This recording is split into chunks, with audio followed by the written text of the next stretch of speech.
बच्चों, आज के इस वीडियो में आपका बहुत बहुत स्वागत है। मैं आपको वसंत भाग 2 का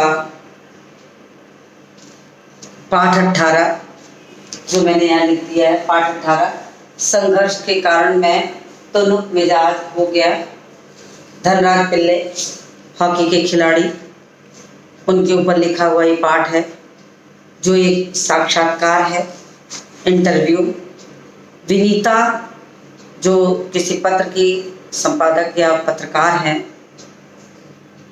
वो 35 वर्ष की अवस्था में जब धनराज पिल्ले से मिलती हैं तो तमाम सवाल उनके मन में गूंजता है उनके बारे में जानने के लिए, और उसी को जानने के लिए उन्होंने उनका एक साक्षात्कार लिया अपने पत्र के लिए, अपने पत्र कहिए, पत्रिका कहिए के लिए।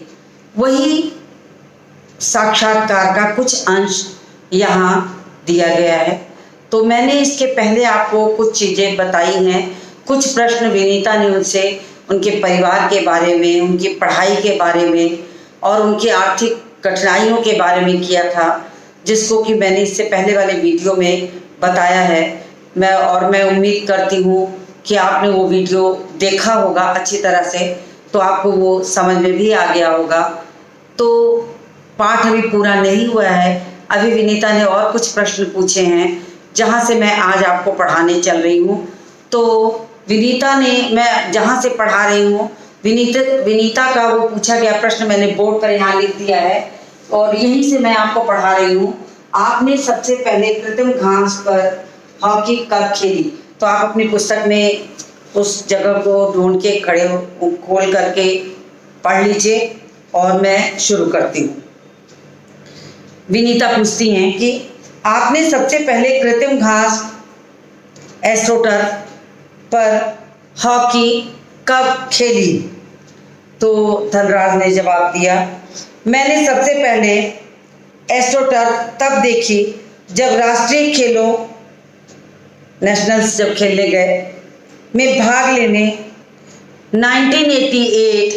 1988 में नई दिल्ली आया।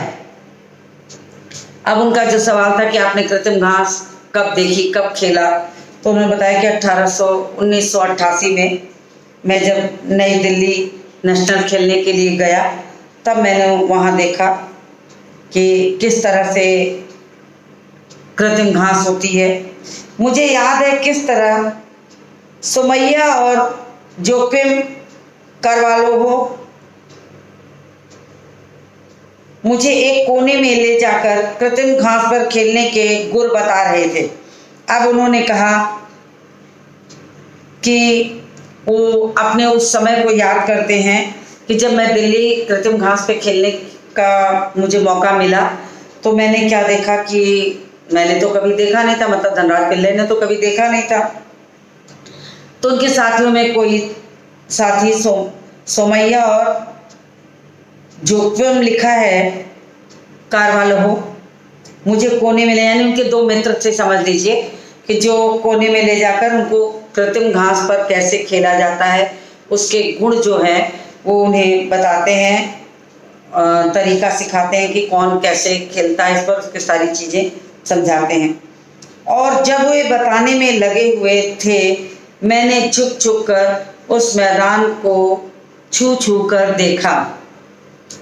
अब वो उनके जो साथी थे वो बताए जा रहे थे कि कृत्रिम घास पे खेलना कितना कठिन है, कितना मुश्किल है, कैसे खेला जाता है, सारे तौर तरीके समझा रहे थे। और वो कभी देखे नहीं थे तो उन्हें बहुत आश्चर्य हो रहा था, वो झुक झुक कर उसे छूते थे। मुझे विश्वास ही नहीं हो रहा था कि विज्ञान इस कदर तरक्की कर सकता है। कृत्रिम घास को देखकर उसका बनावटी रूप उनके समझ में जरा भी नहीं आ रहा था। तो उन्हें लगा कि क्या विज्ञान इतना प्रगति कर लेता है कि कृत्रिम चीज़ें, बनावटी चीज़ें इतनी स्वाभाविक लगें कि लगे जैसे कि वो असली घास हो, जिससे कृत्रिम घास तक उगाई जा सकती है।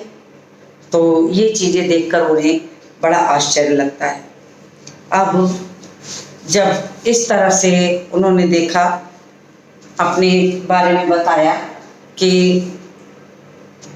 कृत्रिम घास को उन्होंने छुआ, देखा, बताया सारी चीज़ें, तो और अपनी अनुभूति विनीता जो उनका साक्षात्कार ले रही थी उनसे बताया। तो विनीता ने फिर उनकी उत्सुकता जानी और उनसे अगला सवाल क्या किया वो देखिए। हर युवक का यह सपना होता है कि उसके पास एक कार हो। आपके पास अपनी पहली कार कब आई?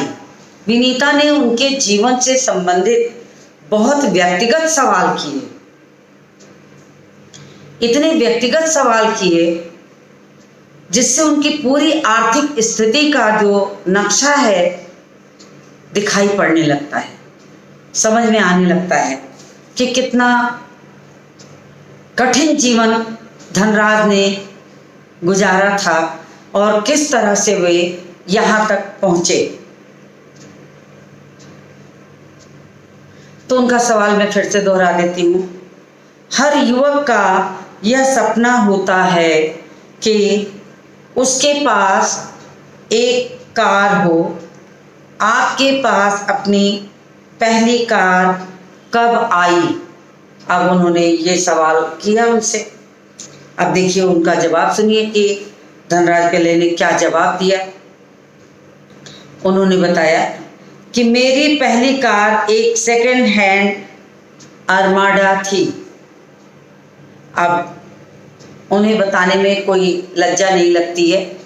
आर्थिक स्थिति से जूझ रहे थे, परेशानियों से जूझ रहे थे, लेकिन फिर भी जब उनके पास थोड़ा बहुत पैसा इकट्ठा हो गया, चलने की कठिनाइयाँ तो होती ही थी, तो उन्होंने सबसे पहले एक सेकंड हैंड मतलब किसी की चलाई हुई गाड़ी, सेकंड हैंड का मतलब किसी की प्रयोग की गई चलाई गई जो गाड़ी है वो जब बेचता है तो उसको उन्होंने खरीदा।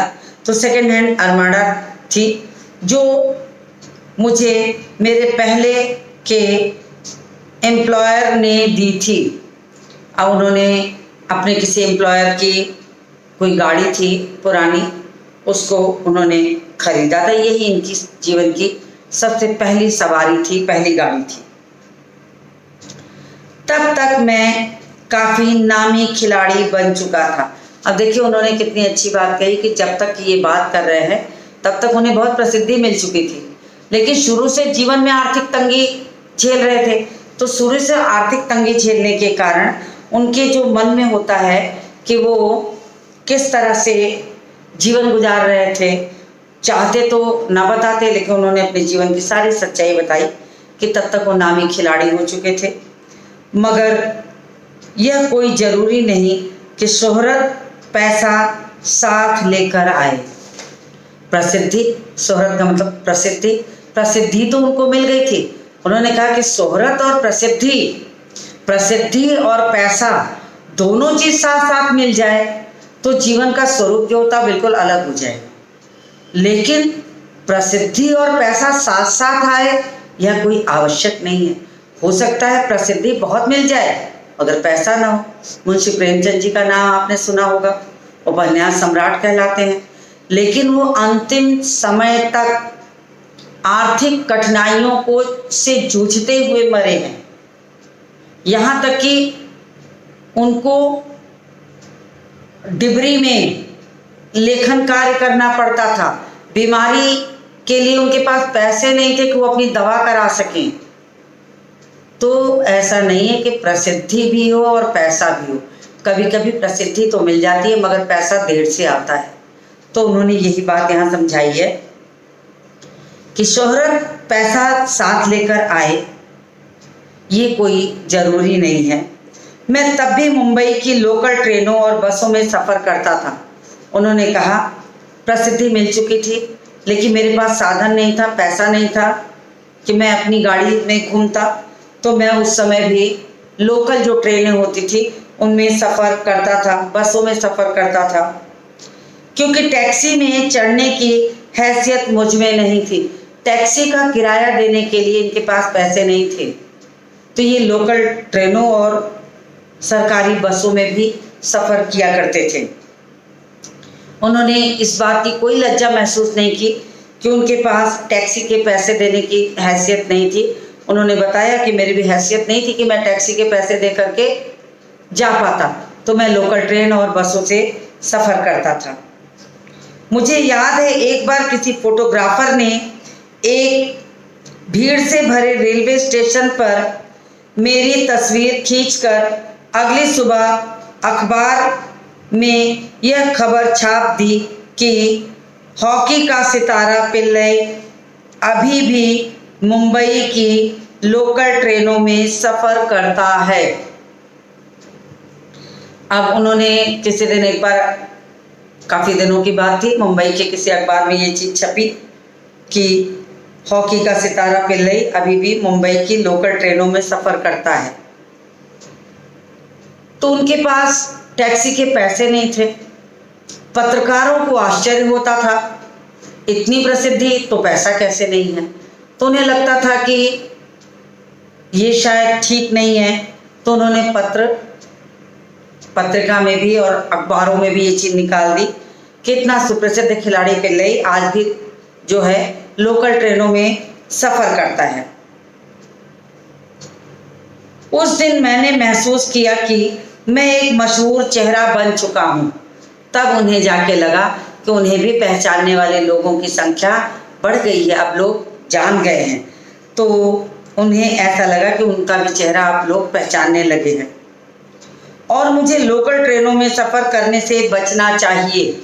तब उन्हें इस बात का एहसास हुआ कि प्रसिद्धि के कारण उन्हें अब लोकल ट्रेनों में सफ़र नहीं करना चाहिए, क्योंकि अब उनकी प्रसिद्धि हो चुकी है।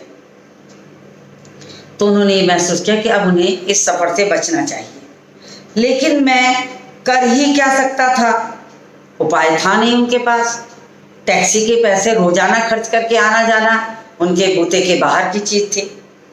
मैं जो भी थोड़ा बहुत कमाता उससे अपना परिवार चलाना पड़ता था। हॉकी के खेल से उन्हें जो कुछ कमाई होती थी उससे उन्हें अपने परिवार की लालन पालन के लिए, देख रेख के लिए खर्च करना पड़ता था। तो उसी से वो जो कमाते थे उसी से उन्हें अपना परिवार चलाना पड़ता था। धीरे धीरे पैसे जमा कर बहन की शादी की और अपनी माँ के लिए हर महीने पुणे पैसा भेजना शुरू किया। अब जब उनके पास थोड़ा थोड़ा पैसा आने लगा तो उन्होंने अपनी सुख सुविधा का ध्यान न रखते हुए सबसे पहले अपने बहन की शादी की और माँ को नियमित रूप से, क्योंकि माँ का सम्मान उनके दिल में बहुत था। मैंने पहले भी विनीता के कई प्रश्नों का उत्तर देते हुए यहाँ आपको समझाया है साक्षात्कार के दौरान कि उनके मन में माँ के लिए बहुत इज्जत थी। उस इज्जत के बदले में उन्हें ये लगा कि माँ को जीवन चलाने के लिए पैसों की आवश्यकता अगर है तो अब वो कमाने लगे तो सबसे पहले माँ को देना चाहिए। तो वो पुणे भेजने लगे, पुणे पैसा भेजना शुरू किया। आज मेरे पास एक फोर्ड आइकॉन है जिसे मैंने 2000 सन 2000 में खरीदा था।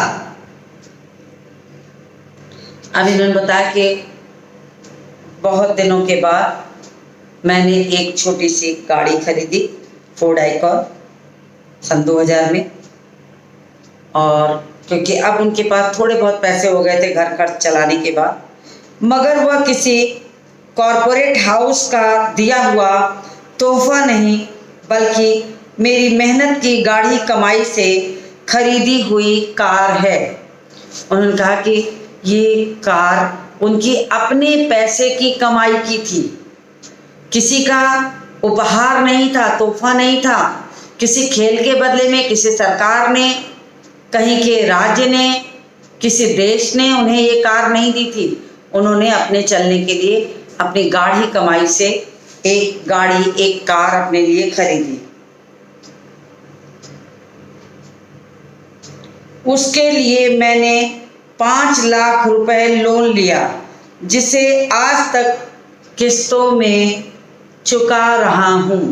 तो उन्होंने बताया कि गाड़ी तो मुझे उन्हें इसलिए खरीदनी पड़ी कि प्रसिद्धि बहुत हो चुकी थी और प्रसिद्धि के साथ अगर वो लोकल ट्रेनों में चलते तो आए दिन फोटोग्राफर कहीं खड़े होकर फ़ोटो खींचते और फिर अपनी पत्र पत्रिकाओं को में वे मसालेदार खबरें छाप देते। तो उन्हें लगा कि उनकी पहचान अब बन चुकी है, इसलिए उन्हें इस तरह से लोकल ट्रेनों में चलना, बसों में सफ़र करने से बचना चाहिए। तो उन्हें एक कार की आवश्यकता महसूस हुई, जो किसी का उपहार नहीं था, किसी राज्य, किसी देश, किसी खेल के बदले में उन्हें नहीं मिला था। तो उन्होंने उसे खरीदा। अब विनीता ने यहाँ पर अगला प्रश्न पूछा। वो अगला प्रश्न मैं आपको समझाती हूँ, पढ़कर बताती हूँ कि अगला प्रश्न उनका क्या था। इस पाठ का मतलब आखिरी प्रश्न क्या है। विनीता ने पूछा कि सफलता का आपके लिए क्या महत्व है। सफलता का आपके लिए क्या महत्व है। हॉकी को आपने इतना कुछ दिया, हॉकी से आपको वापसी में क्या मिला। ये विनीता ने आखिरी प्रश्न इस पाठ का पूछा धनराज पिल्लई से। तो धनराज ने जो जवाब दिया वो मैं आपको समझाती हूँ। पहले प्रश्न को दोबारा दोहरा दूँ। सफलता का आपके लिए क्या महत्व है। हॉकी को आपने इतना कुछ दिया, हॉकी से आपको वापसी में क्या मिला।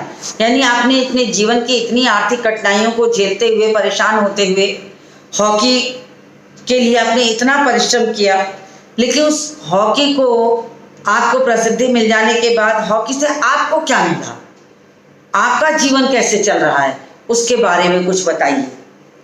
तो धनराज ने क्या उत्तर दिया वो देखिए। कुछ रुपए इनाम में मिले थे, मगर आज खिलाड़ियों को जितना मिलता है उसके मुकाबले में पहले कुछ नहीं मिलता था। अब उन्होंने कहा कि जब इस तरह से हॉकी के से आपको क्या मिला, तो उन्होंने कहा कि हॉकी से कुछ रुपए ज़रूर मुझे मिले, मगर आज के दौर की अगर बातें की जाए तो खिलाड़ियों को बहुत पैसे मिलते हैं और खिलाड़ियों के ऊपर बहुत पैसे खर्च भी किए जाते हैं सरकार की तरफ से भी। तो वही वो बताना चाह रहे हैं कि आज के दौर में जितना खिलाड़ियों को मिलता है, अगर उस जमाने में इनको मिलता होता तो संभवतः ये अपने सफलता के शिखर पर समय से पहले पहुंच जाते। मेरी पहली जिम्मेदारी थी परिवार में आर्थिक तंगी को दूर करना, और उन्हें हमेशा ये याद रहता था कि जीवन में कठिनाई का आना बिल्कुल स्वाभाविक है। कठिनाइयों से जूझते रहना धनराज पिल्लई को आता था। तो उन्होंने ये जान लिया था कि जिस आर्थिक तंगी को वो झेलते हुए यहाँ तक पहुँचे थे, उस नाते से परिवार की आर्थिक तंगी दूर करना इनकी खुद की पहली जिम्मेदारी थी। विदेश जाकर खेलने से जो कमाई हुई उससे मैंने 1964 में पुणे के भाऊ पाटिल रोड पर 2 बेडरूम का एक छोटा सा फ्लैट खरीदा। घर छोटा जरूर है पर हम सब के लिए काफ़ी है। अब उन्होंने अपनी आर्थिक तंगी की बात बताते हुए कहा कि इस आर्थिक तंगी में भी वो अपने परिवार को नहीं भूल पाए थे।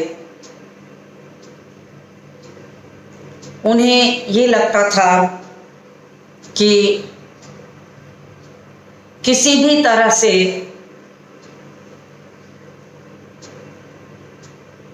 वे अपने लिए कुछ ऐसी जगह बना लें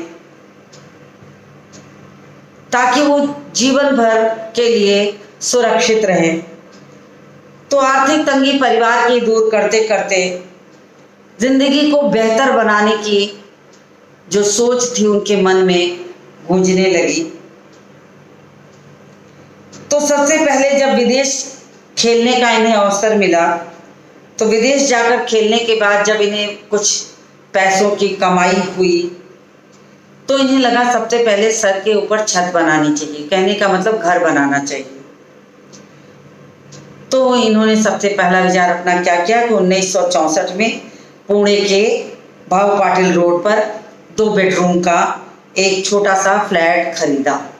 यही इनकी जीवन की कमाई का पहला सामान कहिए, चीज़ कहिए। उन्होंने अपने छत बनाई, 2 चीज़ें ली। एक तो उन्होंने सबसे पहले दिखाया कि चलने के लिए एक गाड़ी खरीदी सन 2000 में, और उसके बाद उन्हें लगा कि अब गाड़ी चलने के लिए होगी तो रहने के लिए छत भी होनी चाहिए मुख्य रूप से। तो उन्होंने एक छोटा सा फ्लैट लिया 1964 में पुणे के भाऊ पाटिल रोड पर। फ्लैट बहुत छोटा था लेकिन रहने के लिए काफ़ी था। रहने के लिए जितनी जगह चाहिए उसमें वो आसानी से रह लेते थे। यही वो बताना चाह रहे हैं कि आर्थिक तंगी में रह के उन्होंने जीवन गुजारा था। तो जब उन्हें तो थोड़े से पैसे मिले तो सबसे पहले उन्होंने एक फ्लैट खरीदा ताकि रहने की जगह भी सुरक्षित हो जाए। 1999 में महाराष्ट्र सरकार ने मुझे पवई में एक फ्लैट दिया। अब इन्होंने जो सरकारी तौर पर फ्लैट पाया उसका जिक्र किया है।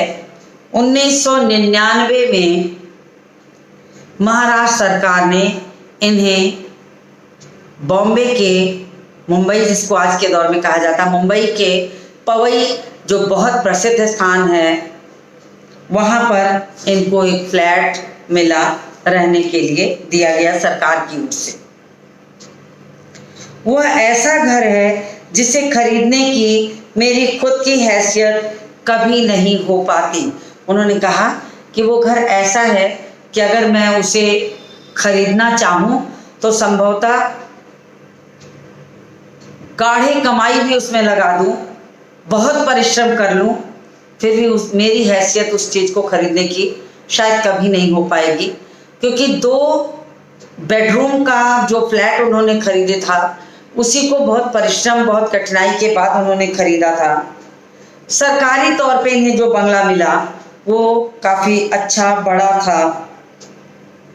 तो उन्होंने खुल के इस बात को कहा कि अगर मैं इस ऐसे बंगले को कभी खरीदना चाहूँ तो शायद मेरी खुद की हैसियत कभी नहीं होगी, कभी ऐसा नहीं हो पाएगा कि मैं इतना बड़ा बंगला अपने लिए खरीद पाता। लेकिन महाराष्ट्र सरकार ने उन्हें वो बंगला दिया। अब देखिए आगे क्या है। सेलिब्रिटीज, विनीता का जो प्रश्न है मैं वो पढ़ रही हूँ। विनीता ने प्रश्न किया, सेलिब्रिटीज के साथ एक ही मंच पर बैठना कैसा लगता है। अब यहाँ पर विनीता ने उनके अनुभव पूछा कि जो तमाम लोग, बड़े बड़े लोगों के साथ आपको कभी जब मौका मिलता था मंच पर बैठने का तो आपको कैसा लगता था वहाँ, आप अपनी अनुभूति बताइए। अगर आपको ऐसा कभी मौका मिले तो कैसा लगेगा, ये अनुभूति पूछती हैं।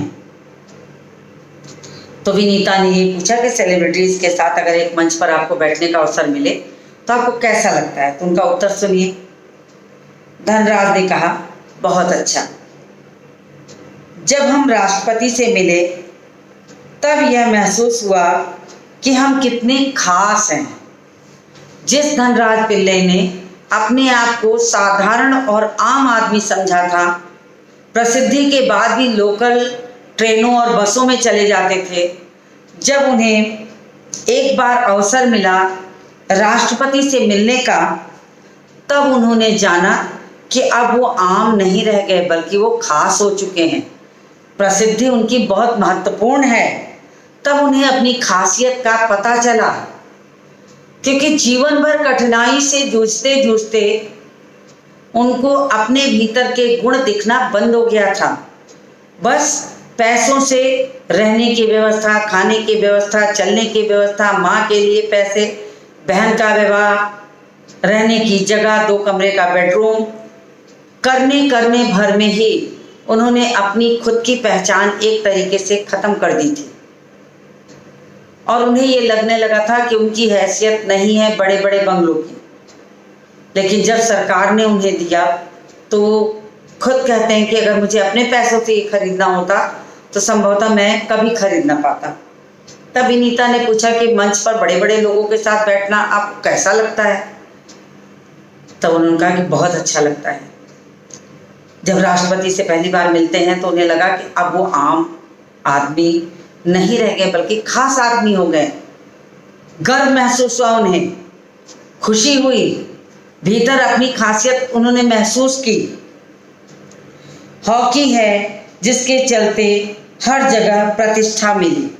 उन्होंने कहा कि जिस खेल को उन्होंने इतनी कठिनाई से सीखा था, यहाँ तक कि उनके पास खुद की एक हॉकी स्टिक नहीं थी, उनको दूसरों से मांग कर खेलना पड़ता था, अपनी बारी का इंतज़ार करना पड़ता था। भाई का जब चुनाव हुआ, सिलेक्शन हो गया, तब जाकर भाई की पुरानी स्टिक से उन्होंने वास्तव में खेल सीखा। पुरानी भले थी लेकिन वो धनराज पिल्लै के लिए बहुत महत्वपूर्ण थी।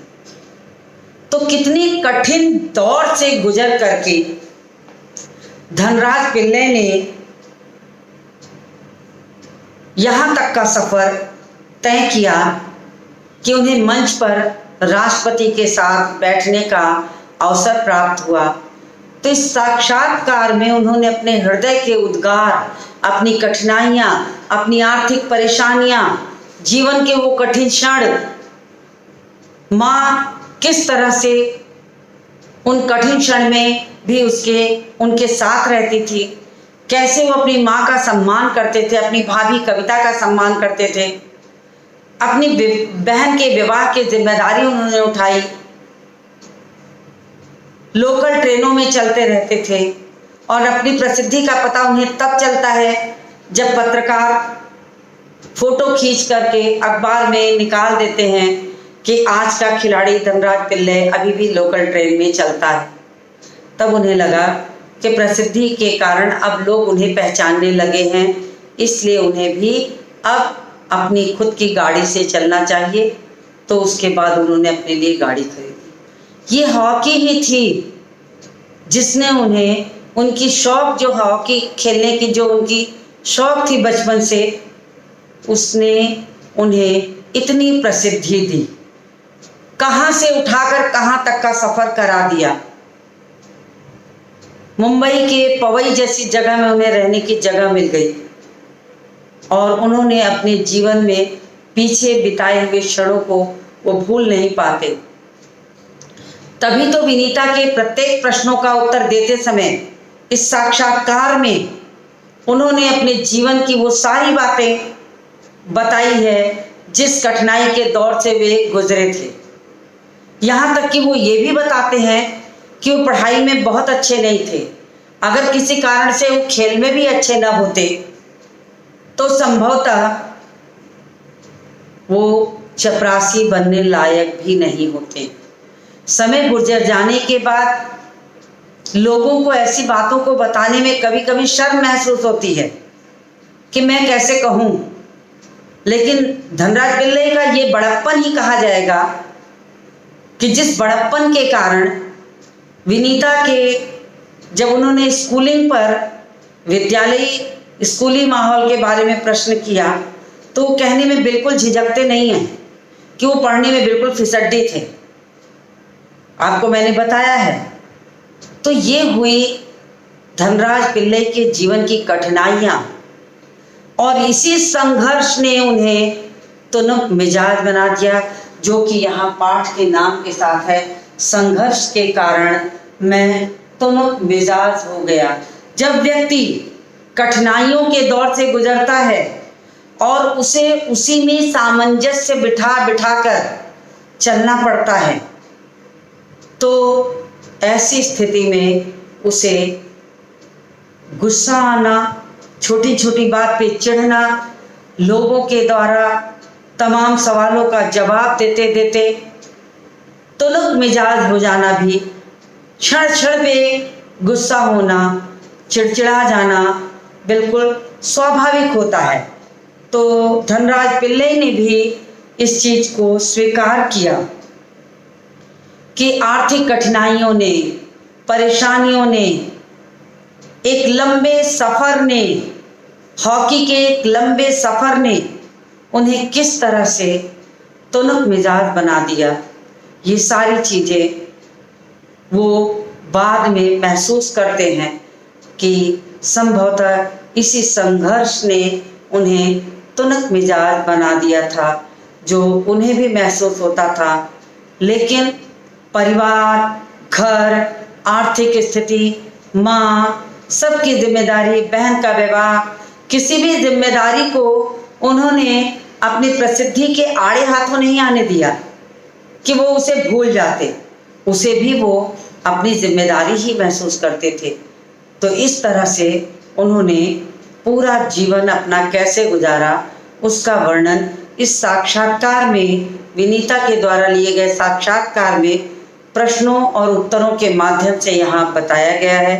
मैं उम्मीद करती हूँ कि आपको ये पाठ अच्छा भी लगा होगा और आपको नई जानकारियाँ भी मिली होंगी। तो ये पाठ जो मैंने अभी यहाँ पर व्याख्या करके आपको समझाया, पढ़ाया, वो आपको अच्छी तरह समझ में आ गया होगा। तो अब इस पाठ के प्रश्नोत्तरों को लेकर मैं आपसे मिलती हूँ अगले वीडियो में।